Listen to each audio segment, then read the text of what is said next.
Halo sob, ketemu lagi sama Mimin di berita terkini MotoGP.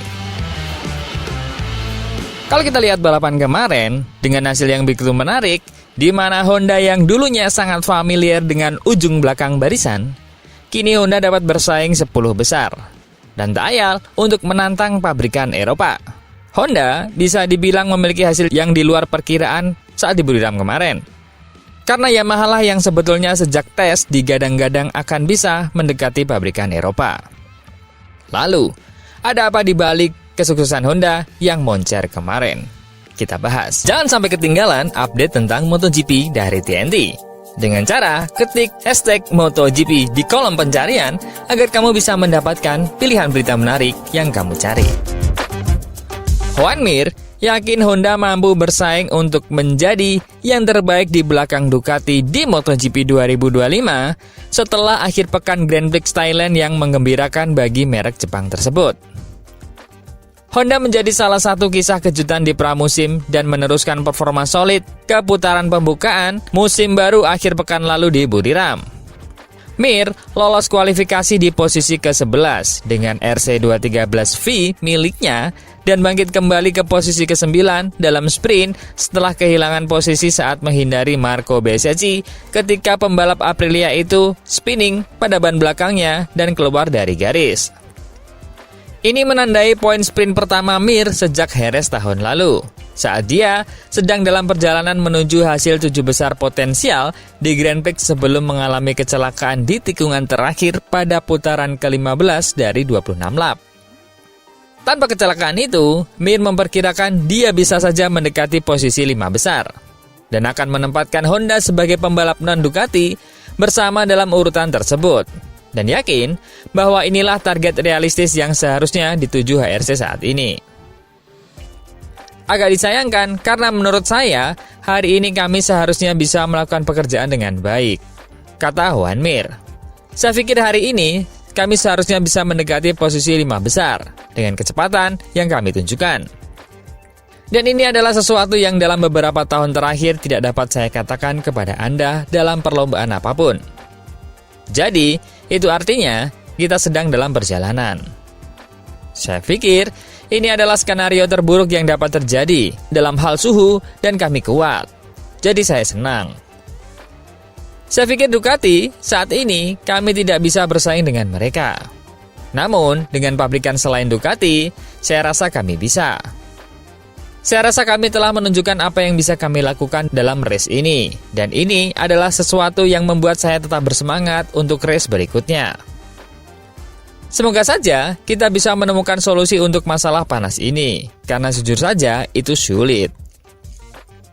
Mir mencatat, sepanjang akhir pekan di Buriram, bahwa Honda kesulitan dalam kondisi yang sangat panas. Dan pembalap Spanyol itu menyalahkan kecelakaannya pada suhu motornya. Saya pikir itu adalah saat terburuk saya mengendarai motor. Karena membuat saya terbakar seperti ini. Saya tidak pernah terbakar sampai seperti ini.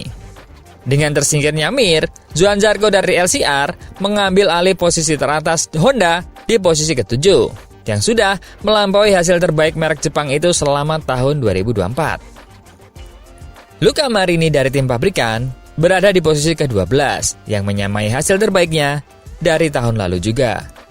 Dia yakin Honda telah memperoleh peningkatan kecepatan 0,4 detik per putaran dibandingkan dengan motor tahun lalu. Saya kira kita memperoleh 4/10 dibandingkan dengan laju tahun lalu. Mungkin kami tertinggal 1,2 detik dari yang tercepat tahun lalu. Saat ini mungkin tertinggal 0,8 detik. Tetapi kami tidak tahu seberapa jauh Marquez di level sesungguhnya. Yang pasti dia mampu mengendalikan banyak hal di depan.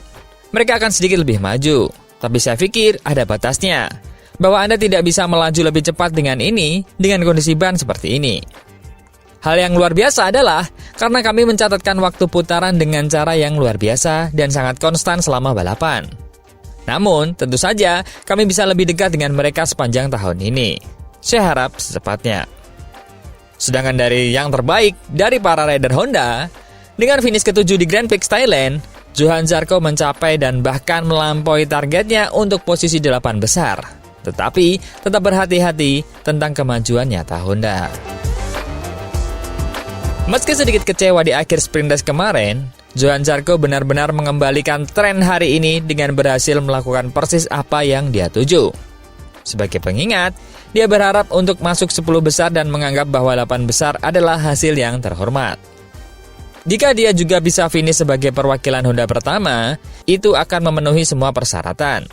Pada Grand Prix pertama musim ini Thailand, dia melintasi bendera kotak-kotak di posisi ke-7 dan menjadi pembalap pertama bagi pabrikan Jepang tersebut. Pembalap Prancis itu nyaris menempati posisi ke-6, tapi gagal menyalip Marco Bezzecchi yang berhasil disalipnya dengan sangat kuat di akhir balapan. Menyalip Bezzecchi akan memberi efek kemenangan yang lebih besar. Kami akan berjuang sampai akhir, tapi saya sangat senang dengan hasil ini, ungkap Johann Zarco di Kanal Plus sebelum menceritakan balapannya. Sulit. Pada 10 lap pertama, saya sedikit kesulitan dan berkata pada diri sendiri, bersabarlah. Mereka akan kehilangan sedikit kecepatan menyalip, dan saat itulah Anda akan mendapatkan kembali keunggulan. Saya mengendalikan ban belakang kompon medium ini dengan sangat baik, dan ban depan lunak itu dengan sangat sempurna.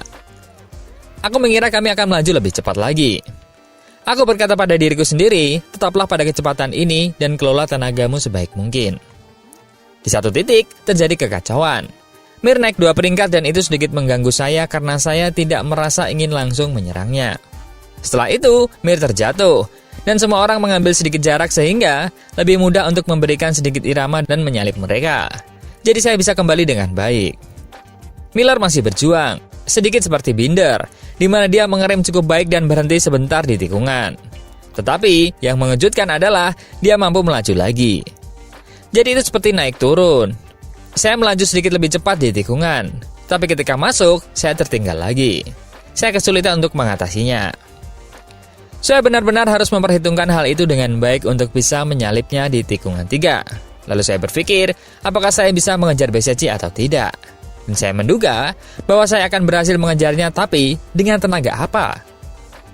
Saat menyusulnya, saya berharap menemukan celah, tapi saya pikir dia telah menghemat sedikit tenaga di putaran kedua terakhir untuk menambah tenaga di lap terakhir.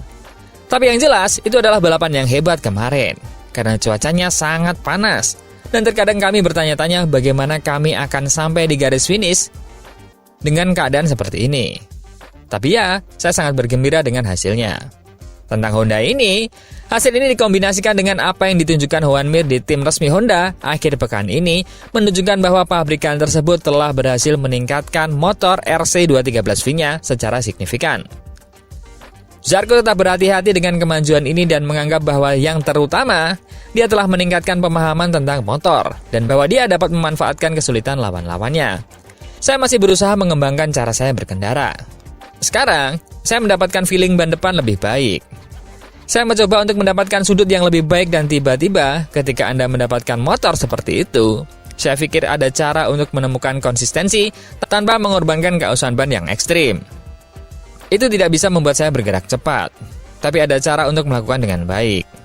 Saya rasa posisi kami di 10 besar semakin meningkat karena jumlah Ducati semakin sedikit. Dan itu berperan mengingat ada beberapa pembalap yang saat ini kesulitan dengan KTM. Ini bukan sekedar evolusi besar Honda, karena kami masih memiliki kesulitan yang sama dan kami mundur selangkah dari Ducati.